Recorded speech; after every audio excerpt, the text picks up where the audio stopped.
The Washington Post calls the rip fine genre fair. Not bad, not great, just fine. And that single word is where this conversation begins. Because fine is what we say when we don't want to sit with discomfort. Tonight, I'm not reviewing the rip.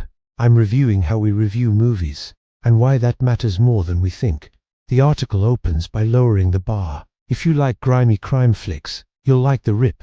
If you don't, you won't. That sounds reasonable, almost responsible. But philosophy asks a different question. When did criticism become customer service? At some point, reviews stopped asking what does this say about us, and started asking who is this for? That shift seems small. It isn't, because art doesn't survive by pleasing everyone. It survives by confronting something true. And when critics reduce stories to preference, they quietly teach us to stop expecting meaning.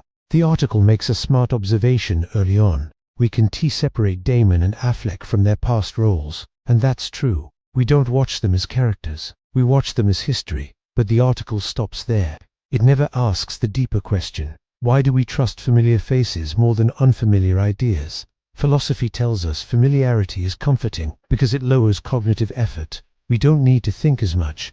We already know these men, and that's exactly why casting them in a story about corruption matters. Because when trusted figures compromise, it mirrors something uncomfortable. We excuse wrongdoing faster when it comes from people we recognize. The article notices the baggage. It never unpacks it. Most of the article is descriptive. It talks about grit, yelling, cliches, long action scenes, and genre tropes. But description is easy. Understanding is not. Philosophy begins when we ask, why this story? Why now? We are living in a time where systems reward performance, not integrity, where loyalty collapses under incentive, and fairness is conditional. A movie about cops finding money and debating whether to take it is not random entertainment, it's a mirror. But the article treats it like a checklist. Grimy, check. Loud, check. Predictable, check. That's not criticism, that's inventory. The reviewer briefly mentions that the best parts of the film happen inside one house, then moves on. That's a mistake. Because confined spaces are not accidental in storytelling. Philosophy has always loved rooms, caves, cells. Why? Because isolation removes performance. Inside a closed space, reputations don't matter, institutions can't intervene, and excuses disappear. What remains is choice.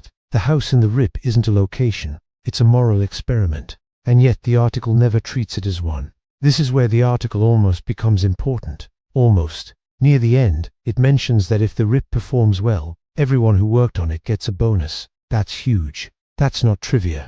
That's philosophy in real life. Because the movie is about people bending rules when a reward is introduced. And the industry experiment does the same thing. Fairness exists only if performance happens.